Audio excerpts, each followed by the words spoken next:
Hello and welcome to Skeindeer Knits. My name is Ellie and I am a Norwegian living and knitting in London. You can find me all over the internet as Skeindeer. I'm Skeindeer on Instagram. I'm Skeindeer Knits as a designer on Ravelry. I do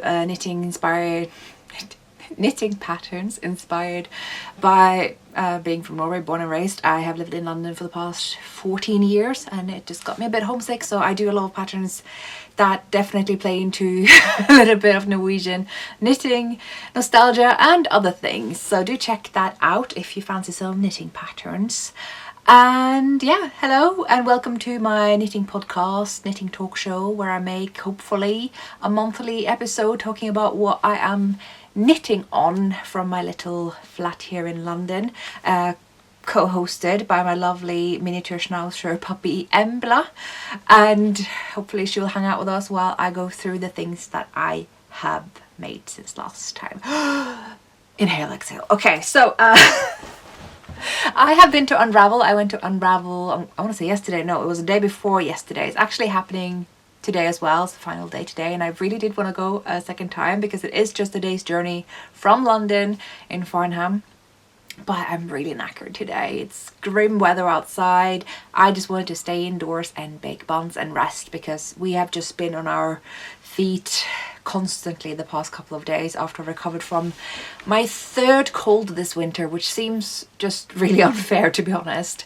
But I went on Friday to Unravel, a knitting / yarn festival in the UK that I go to every February, lockdown excluded. And normally come home with an obscene amount of yarn, but I have contained myself this time, though it was touch and go for a bit there. So welcome if you're a new viewer to this blah blah blah show about all things knitting, and welcome back to returning viewers. And yes, I have dyed my hair for the first time in 10 years. I don't think I have dyed my hair since 2016, which is also the year that I started this podcast. I used to dye my hair, back then it was dark brown to sort of segue from having had it crimson red before to my natural blonde, dark blonde maybe. And before that I had black hair, also dark brown hair, and I have had dark blue hair as a teenager. I don't know, I've been starting to go a little bit grey here and there, which I am actually very excited about because my hair has had the same natural hair colour my entire life. So I personally think it's pretty interesting that my head is just producing a whole nother color, but it made me realize that it's kind of my last chance to dye on top of my natural hair color as it is right now. So I was like, oh well, let's go copper or ginger or whatever you want to call this. So I did that. I have actually used a semi-permanent dye that will wash out, but I have used it twice in just a couple of weeks, so it's a little bit extra vibrant today. And I did like these like full-on like Shirley Temple style corkscrew curls that have, with the help of some humidity, because did I mention the weather is terrible? It's terrible. Has all relaxed to some kind of curls that are definitely not natural. My hair is as straight as it comes, but yeah, I'm very happy with it. I'm pleased with it. I'm glad I tried something new and different while I still have the chance, and yeah, it's cool, it's fun. We'll probably carry on doing this for a bit, and thanks for everyone who said that I can still wear my favorite shades of burgundy while having this hair color. I agree. I did not mean to imply that gingers can't wear various shades of red. I am more keenly aware that I have been told this and also always disagreed. I will get into knitting in a bit, hang on. I'm just like, I remember when someone, it was like a meme or something, was like, why was Ariel, the one Disney princess with red hair, the one that got the pink dress? Like, that wasn't a good fit. And I'm like, I think it was a great fit. I think red hair and pink go great, and I hope also copper hair goes well with burgundy. It better, because that's one of my projects that I'm going to be talking about today. Embla clearly just wants to be center of attention. What else is new really? I took her along with me to Unravel, and she's the star of the show, I swear to God. There weren't many other dogs this time around. They are allowed at this festival. It's just so happens that this Friday she was like one out of 2 dogs there. And so she got all the attention pretty much. Every time I turned around, she was getting cuddles from someone, which is so funny.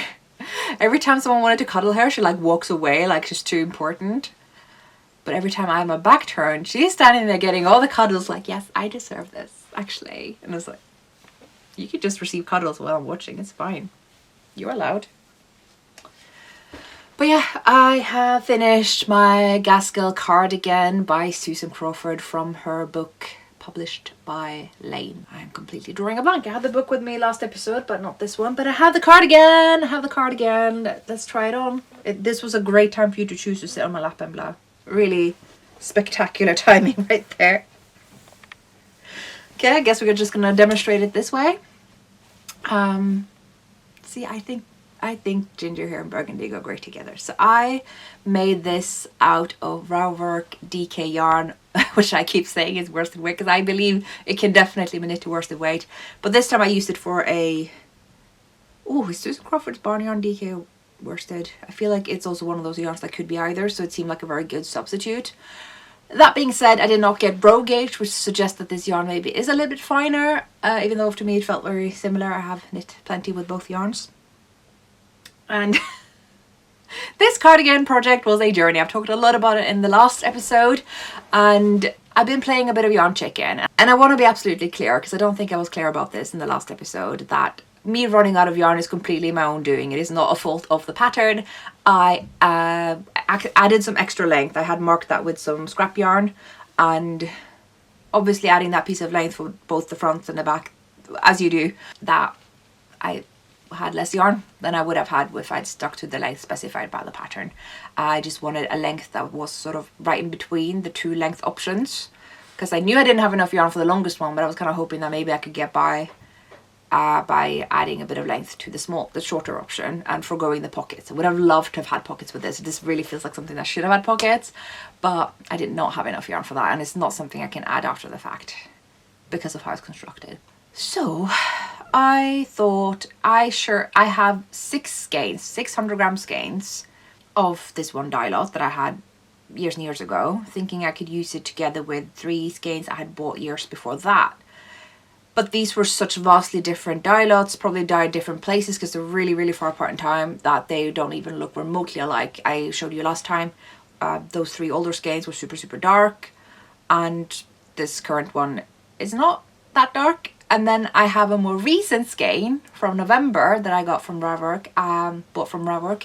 It was a little bit lighter, and I thought I didn't maybe have to get into that skein. I thought maybe 6 skeins would be enough, but me having added more length to this cardigan, obviously I had to not only use that skein, use it entirely up, and actually having to forgo about an inch of this shawl collar.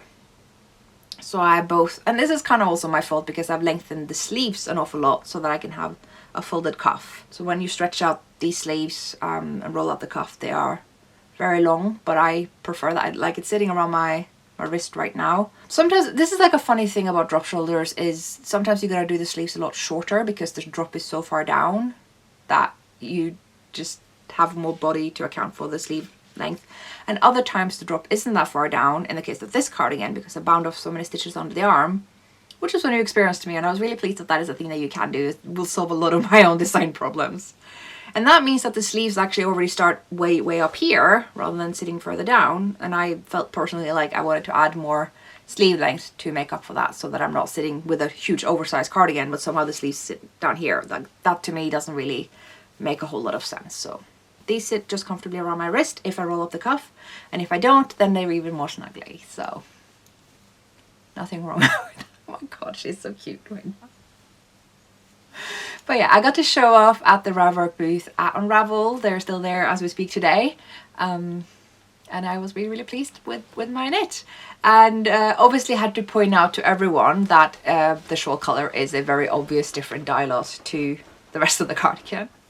So yeah, I alternated the old and the new dye lot for the cuff, so you really can't tell. There's a little bit more pops of pink here that the new yarn had, but it's not super obvious. Whereas here it is quite obvious, I would say. You have a combination here of natural light and some artificial light from my star in my window here. So yeah, that's just something I had to live with. That's my own doing. If I didn't want that, I could have had, you know, omitted the bonus length.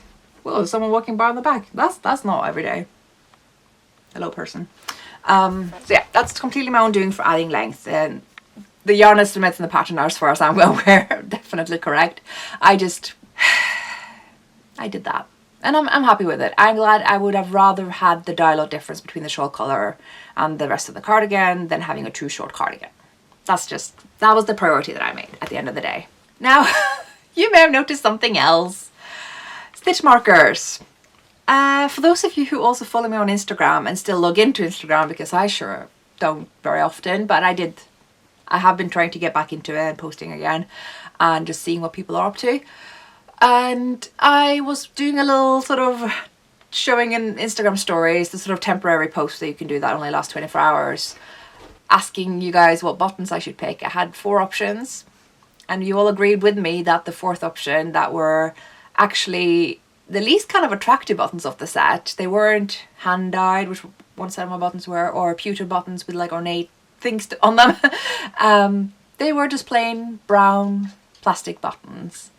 And I just thought they fit really well. They were quite dark, so they wouldn't steal the show or anything. They would fit really well. And the poll agreed with me that we should pick those buttons. So we picked those buttons.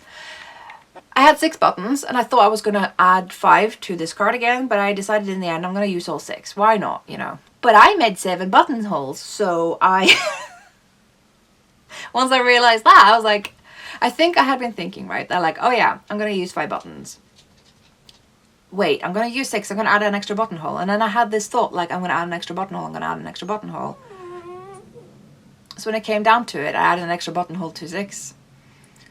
That's how we ended up with 7. And they are quite evenly spaced apart, so it's not like, you know, the buttonholes are on the other side, but you can see here more clearly. So there's not like I can just skip one.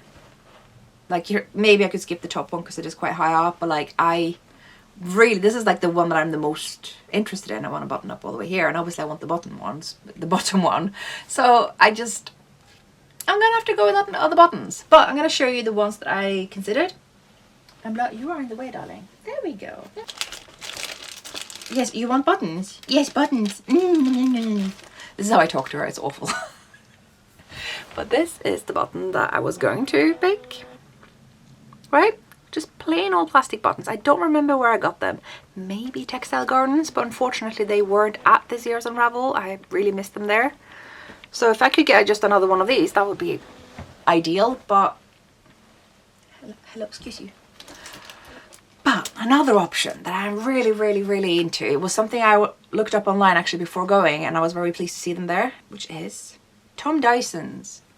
TomDyson.com.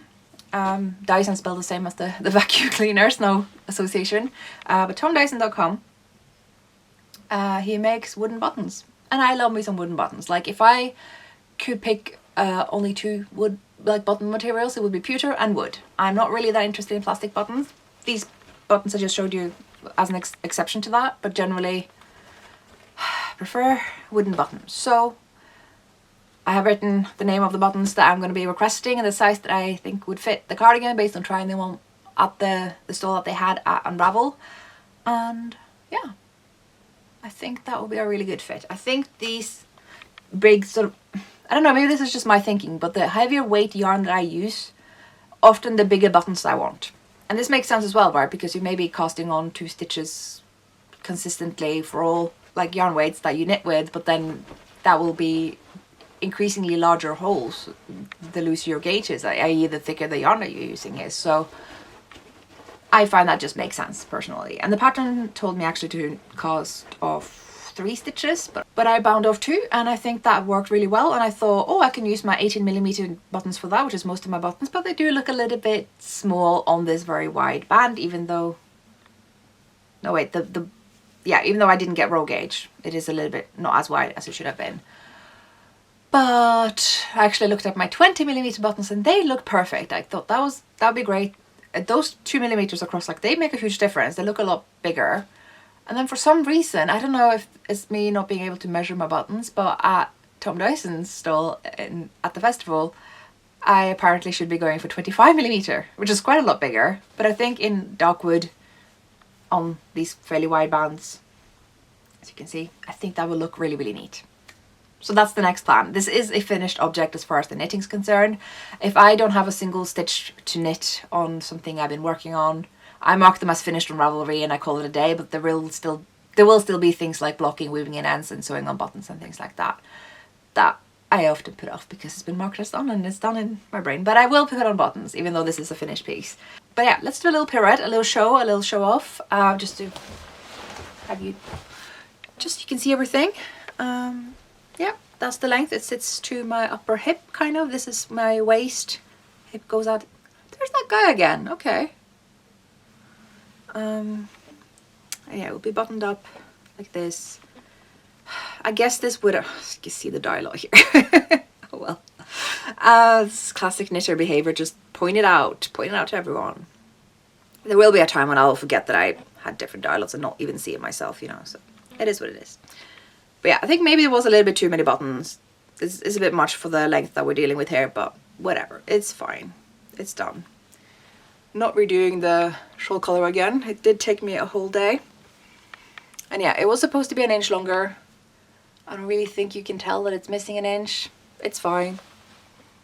I'm happy with it. I'm really happy with it. This is one of the best things I've ever made, honestly. I don't do a lot of cable knitting, and often when I do, it's just a little bit of cables here and there. It's very rare that I will do something this cable heavy.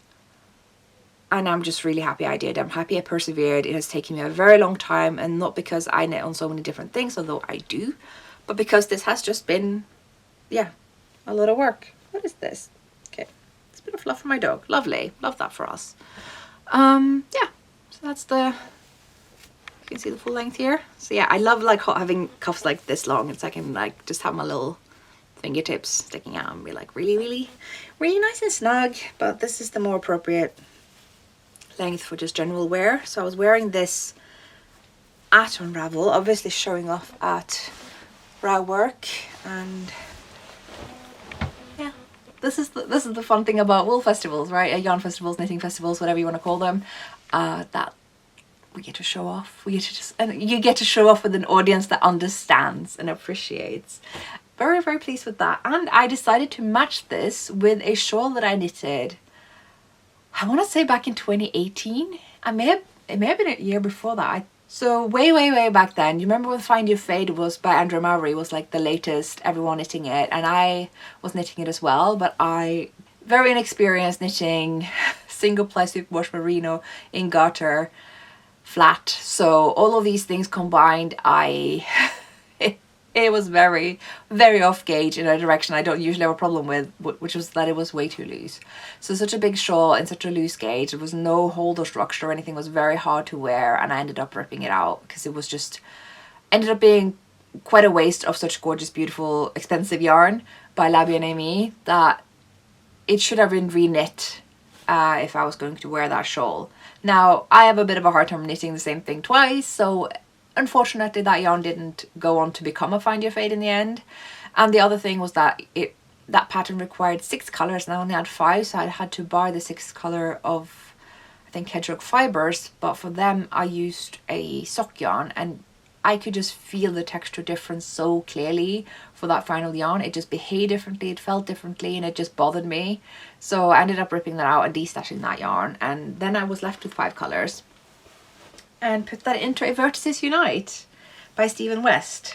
And I haven't really been wearing this shawl enough. It is one of the most gorgeous things I've ever made. It's definitely the most expensive thing I've ever made. It's the most luxurious knit that I have, and definitely among the ones that I'm the most pleased with.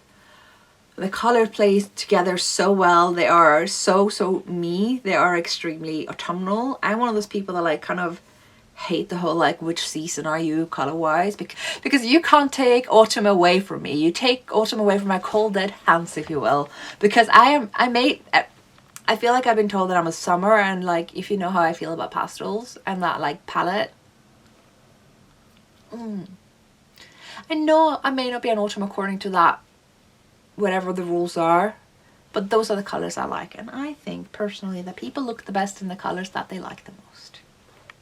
Actually, I think people look the best in colours that I like the most. So I keep saying everyone looks best in the colours I like. You hold burgundy in front of anyone's face, I'd be like, oh, gorgeous, stunning, beautiful.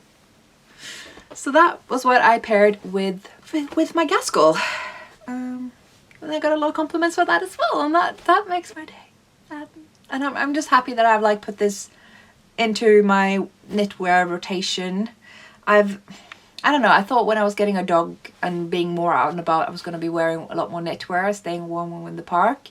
However, I learned very quickly not to wear my very precious knits out with the dogs, because they will jump up on you with their long claws and muddy paws, and I've had a few things I need to mend because of that. So I'm glad I haven't risked something like these to go out there, because I will come to bitterly regret it. The only thing suitable for the dog park is knee-long raincoats and rainproof winter coats. So this is more, it's nice with shawls because they are too high up for them to reach, so I can still wear that.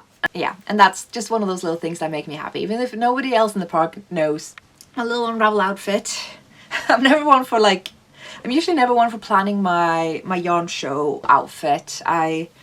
Clearly, because then I would have probably planned to wear any of my own designs. That would have made sense. I usually just make the decision on the day. But having just finished this right ahead, it was a no-brainer really. And having taken this one out from my sample storage under my bed, I had to wear it. I had to wear it. So there. A finished object. Gaskell by Susan Crawford in Ravwork Merino yarn. And yeah, there was hardly any yarn left from the yarn that I was working with, the last skein. So it took nearly 7 skeins in total, and now I'm like really wanting to knit the I think it's called the Circunet cardigan from Kate Davies. This beautiful twisted stitch, drop shoulder. You can find it in my Q and Ravelry. It's right on the top right now, and I really want to cast it on, but I have not been able to find the yarn for it. I was searching all of Unravel for this yarn, and I was close many times. There was a gorgeous green at Joan Auburn, and I was like holding it ready to take it with, obviously paying for it, but you know what I mean. And I just realized at one point, like, it is actually lacking in the total meterage that I need. So I would have needed another skein. I would have actually needed another 2 skeins, but there were only so many skeins of that color there. So I was like, okay, if I gotta use that yarn, I will order. But I thought it looked too fine. It was heavier, but thinner somehow. Probably because it's worsted spun. Yeah, worsted spun. And so I decided against it, even though that kind of like heathered but not too heathered for a screen would have been perfect. Another yarn I was looking at is a green or a blue by Ravwork yarn, but I was just like, I've literally just knit a lot of Ravwork yarn out of my stash. Am I really going to be buying the exact quanta back and add it back in again? Because I need about 6-7 skeins. That's ridiculous. Surely there must be something in my stash that I can use. I have such a colossal stash. I have the biggest IKEA Kallax shelf over there, full of yarn. It's not like I don't have yarn. But some of them are quantas that are so big I don't want to break into them. Like I could use my Old Maid Aunt DK Blueface Leicester, but there are 8 skeins. I don't want to have 2 leftover skeins. This is something I could use for something else that requires that amount, so I don't want to use that. I have others that obviously have too little yarn. I don't want to play yarn chickens. I don't want to pick those. I have some where the yarn just looks too heathered and that I don't think will show the twisted stitch pattern, and some that I don't think will hold up, and also some that I thought was too fine and some that I thought was too thick. And one of those too thick yarns, I'm now thinking maybe I should, because I have some Quince & Co. Lark that was going to become the Nox sweater by Michelle Wong, but then I just realized I will not persevere with something that is cabled all over. Even though I clearly have now, I don't think I got this far from the sleeve up here until I decided to frog it. So it's just not happening. So now I'm looking at that yarn and that it could become something else. And it is more yarn than I need. It's about 200 meters more than I need. So again, I would be breaking into a sweater quantity of a yarn that I wouldn't have an easy time to get a hold of should I find a future project for it. But that's like one of like the worst ways that I think about my stash, is that I want to save it for something else later, but I don't know what that something else is. When yarn is meant to be used, and if I don't use it in X amount of years, I've told myself I have to sell it, even though I want to keep it. Yarn is made to be used. So I really should use that yarn. And it's a really nice, it's called Smoke, and it's like a very dark blue-grey, but more blue-green-grey, I'm going to say, but it's more grey than blue or green. But it has a bit of hints of those. And it has the stitch definition from heaven, right? You can't get better stitch definition and cushiness than Quince & Co. Lark. So that might be a good candidate. But when I'm imagining the circular knit cardigan, I'm thinking navy blue or a forest green. And I don't have that in the required weight. And so that's what I'm sitting on now. So instead of ruminating over that, I am working on older whips. And I'm going to be showing you 2 of those. One of them I'm actually going to cover quite briefly because I haven't actually been knitting on it, but because I had that nasty cold last week or the week before, it's been a while, but I was soaking the gaskell to see how long the sleeves were going to be before adding on the cuffs. So that was drying, and I was working on this other one. And so meanwhile I thought, well, why don't I give this one a soak, because the neckline wasn't looking too hot, so I wasn't sure if I should maybe stitch it down to make it double fold. Like, it was just looking a bit awkward. And I've also had a bit of a tension issue with this, where I know that the upper part, this is top down, it's too tight. I'm definitely not getting gauged. I'm knitted too tight, even though usually I have a very predictable needle size to gauge relationship. If I use 3.5, I will get 26 stitch gauge and stockinette. 28 with color work, I think, something like that. And I think I was supposed to get 27. So it's just a little bit tighter than it was supposed to be, and I probably should have seen that coming. And when I realized that, I couldn't help myself but loosening up. And I think that's where I went wrong earlier, is that I have just not stretched out my floats enough, because this is quite a dense pattern, which is lovely to work with because you just don't get a whole lot of floats happening back here. You get floats, but they're just not spanning very far.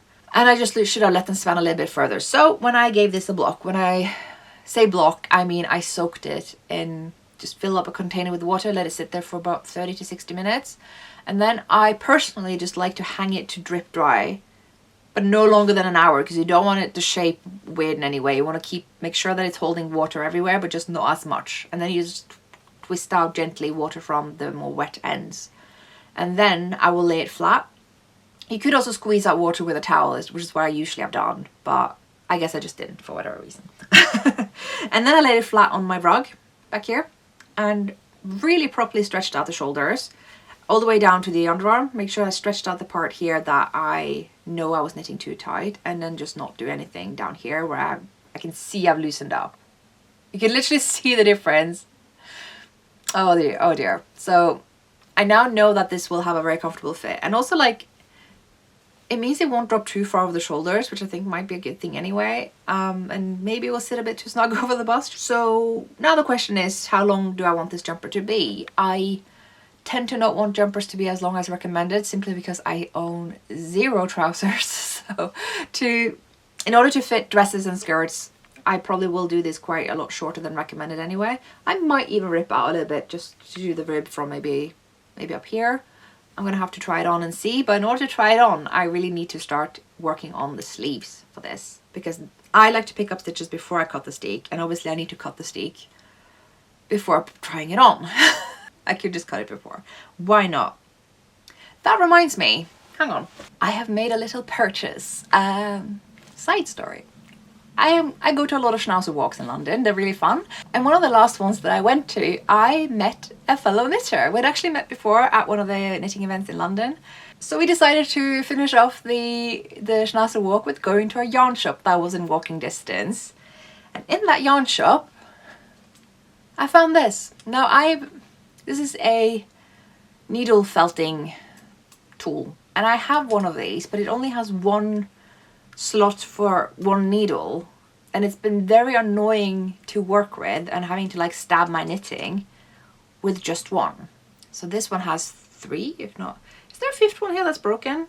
So you're gonna unlock this to lower the plastic, sorry, like this, because these are so sharp. You don't want to mess about with these. They're really, really not comfortable. I wonder if I broke enough one. Well, I hope it's not stuck in my knitting somewhere, because that's gonna be painful.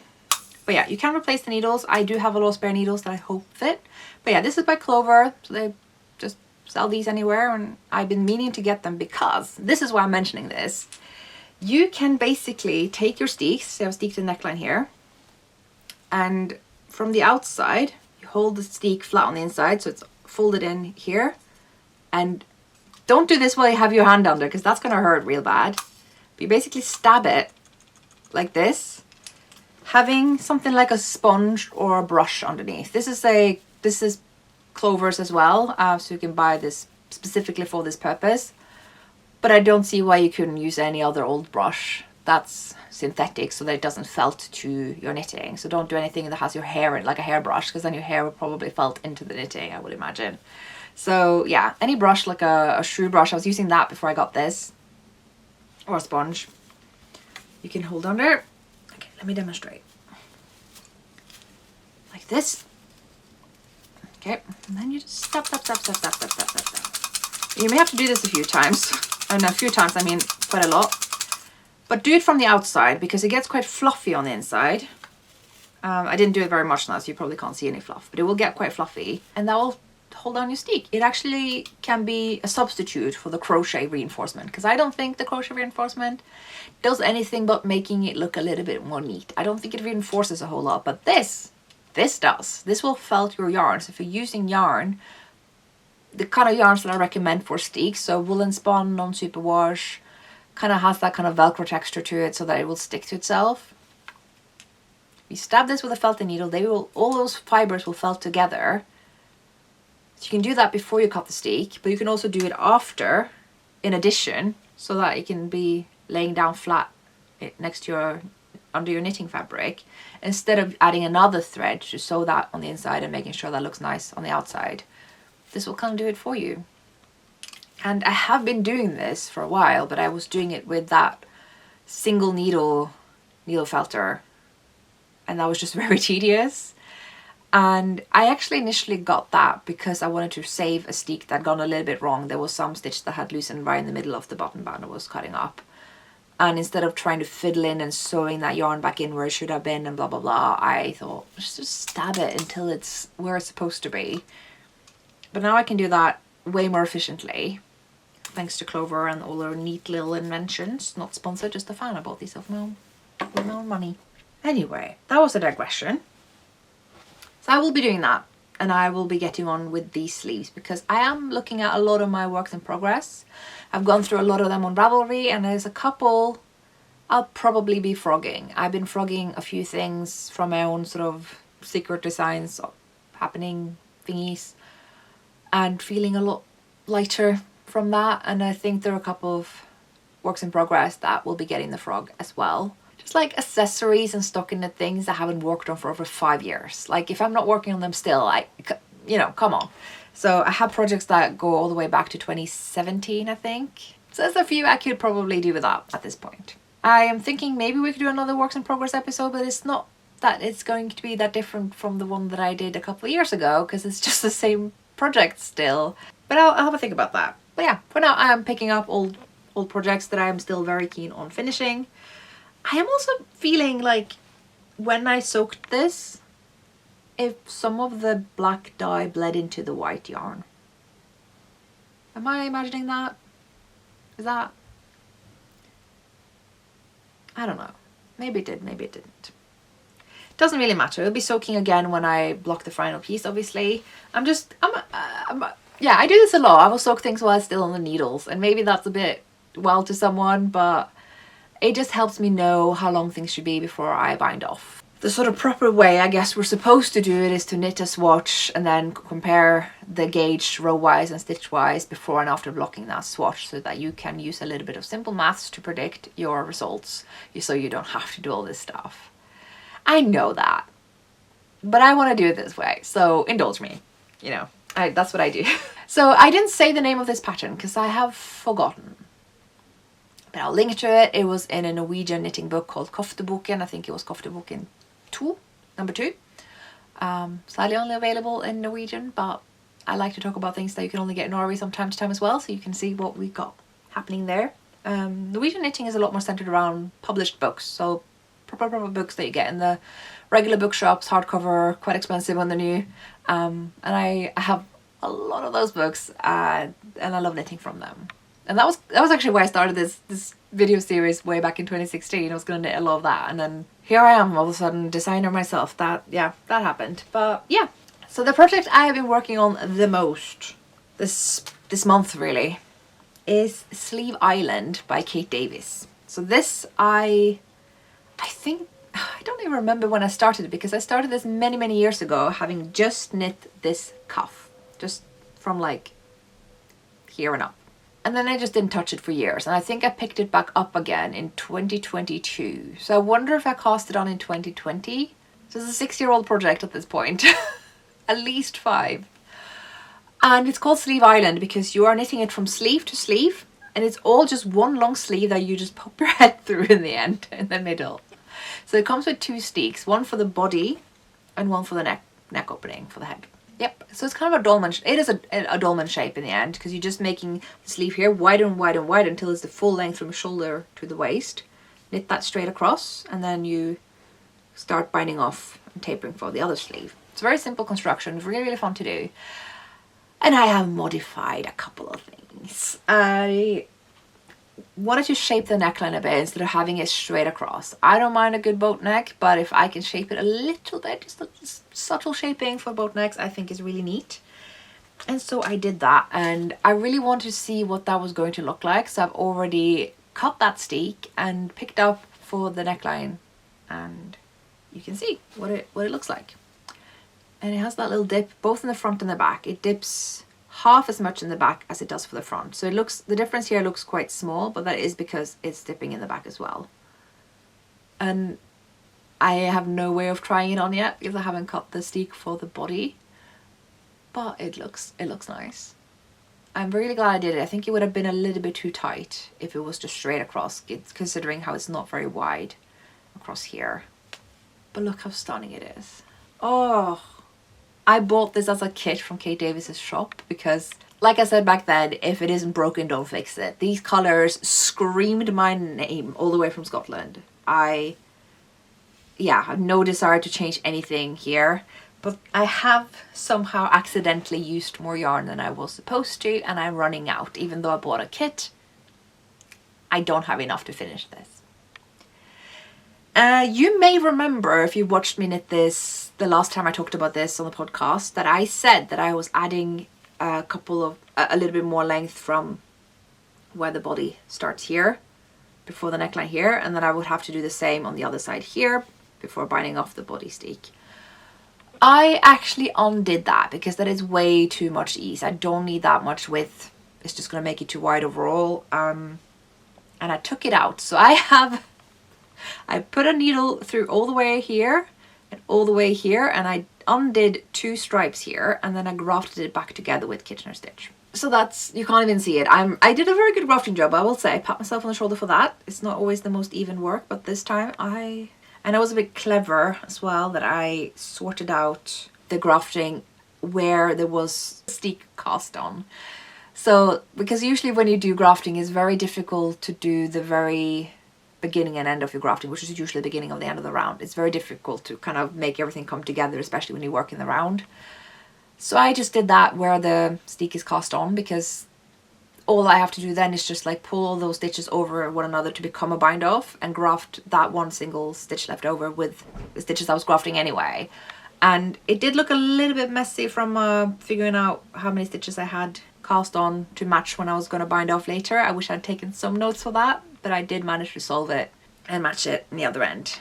So you can't even tell. I took out what was 4 centimeters, which would have been another 4 centimeters at the back. So 8 centimeters from this side. That would have meant another 8 centimeters added here. A total 16 centimeters. What is that, like 7 inches, give or take? That would have been a lot more both ease and yarn that I don't have. So I'm very glad I decided to go back on that and stick more to the size of the pattern.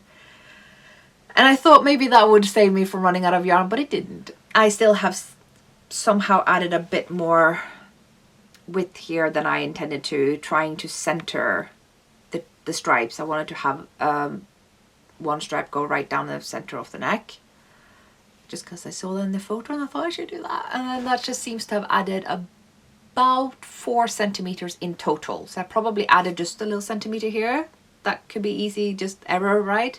But when you add one here, you're adding one to the back, and then you have to add one here to mirror it, and that's how I ended up with, I think, 116 centimeters, where it should be 112, but don't quote me on that. It was something, I've done the maths, but yeah, and I haven't soaked this yet, so it could be more, who knows, you know, when this blocks out. So this is what I have left. These come in 25-gram balls. I'm not halfway through this. This is the smallest one. Somehow I keep using more of the light grey than the dark grey. Don't know how that's happening. Maybe because I started on light grey. But then these will be always consistently bigger. So I don't know. But I have used more of the light grey. And it's running out. And I can compare. And I am comparing. I put in a little marker here when I started the light grey. And I put in another one when I started the dark. So when I have used up these balls, I will have used up the light grey first. I can see by seeing how much I have left here, just literally doing this, holding them like this, and I can see, okay, say that I run out of light grey here, I predict maybe that's where it's going to happen actually, roughly. I won't need more than one ball more of light grey and dark grey. Maybe I won't run out, you never know, because I keep decreasing, so I'll obviously be able to work more length the more I've decreased with the yarn I have left. So you never know. I could surprise myself. But I know that I used just under 3 balls for the first sleeve and I had less than 2 for the second. So just the math's telling me that I will be needing another ball each. And I have a lot of the dark grey actually because I made some kind of bargain, I think at Uppingham Yarns many years ago. But I still needed the light grey, so I might as well order one of each. And that brings us to the body. Because I think it is a little bit short. It is according to pattern. There's nothing wrong happening here. It is just that I have a low waist. I've noticed that a lot, and I love my skater dresses, my fit and flare, that are quite snug on the torso and then they flare out in the skirt, right? That's kind of my silhouette. A lot of the times waists on those dresses end up sitting a couple of inches actually above my natural waist. So they maybe the stretch band is here and then my waist is down here and I end up looking a little bit more rounded before I actually am, and it's just not how I'm shaped. My waist sits lower and then it goes quite drastically out. So I would like for things that are cropped to stop there, not before, and this I think will stop quite a lot before and it will just look a little bit strange. So I am thinking out loud right now what I am going to do with that, because I don't know. I will first and foremost just cut open the bottom steek using my little stabbing tool that I've been using extensively on this neckline. I still need to use it more because this yarn seems a bit resistant to the stab, but it is working. And I have done that instead of any crochet reinforcement, so it's working. Then try it on, see how I feel about the length, and see how I feel about the length with a dress. Maybe a dress instead of a skirt, because a skirt will have obviously an end at the waist, whereas the dress will continue and maybe will look nicer. And then I have a few options, and I've seen a few options on people's project pages on Ravelry. One is to just do a lot more garter rounds with the red yarn here. So you're finishing off with a bit of garter and I-cord bind off, same as the neckline and the cuffs. And I don't know how much yarn I will have because I'll have to do another cuff, and I actually also want to redo this cuff because I did that in the beginning and the tensioning here is like completely different from the rest of the piece. And the cuff is picked up later and done, so that's going to be super easy for me to redo. It's not the beginning of the work despite what it may look like, because it's just flopping over. So I want to do the last cuff, see if they will look the same, and if that one looks like it's more gathered, I suspect I went up a needle size for the acrylic hair because that sounds like something I would do. And instead of doing that, I will do it on the 3mm, same as I did in the neckline and the other cuff. And then we'll see how much yarn I have left to do the red on the body, because if a couple of rounds of garter is enough, great. But if I have yarn for more, I will do that. But if I don't have enough for more and I still want to do more, I will have to get another skein of that too. So at this rate, it looks like I'll be getting one more skein of each of the 3 colours. Oh well, if you need to buy more yarn to finish projects, that's always going to be worthwhile, even if you're trying to knit through your stash, in my book. So I think I'll be doing that. There are some other options that I have seen. I've seen people do rib for the body, just straight up knitting ribbon around. And I can do that because I have so much of the darker grey in my stash from that little bargain I did back then. It's a little bit annoying to dig into a full-on consistent dye-lot sweater quantity, of course, and it's not the same dye-lot I see here, but I'm just going to hope that won't matter because I'm already going to have to deal with that at the end of the sleeve here anyway. Those are my options. I can do a dark rib, I can do a long red waist, I can do a short red waist. That was a lot of words just to say that. Anyway, I think I've said everything I need to say about this sleeve eyelet. It's just the longest sleeve, and I understand why I have had so many breaks knitting through this, because it is very enjoyable, and I am in fact someone who enjoys being on sleeve island a lot, which is what we call it when you knit sleeves and sleeves and more sleeves, and they never stop. I quite like sleeves, and this has been really enjoyable for me, and now that I'm decreasing and it's going faster and faster and faster, it is really fun.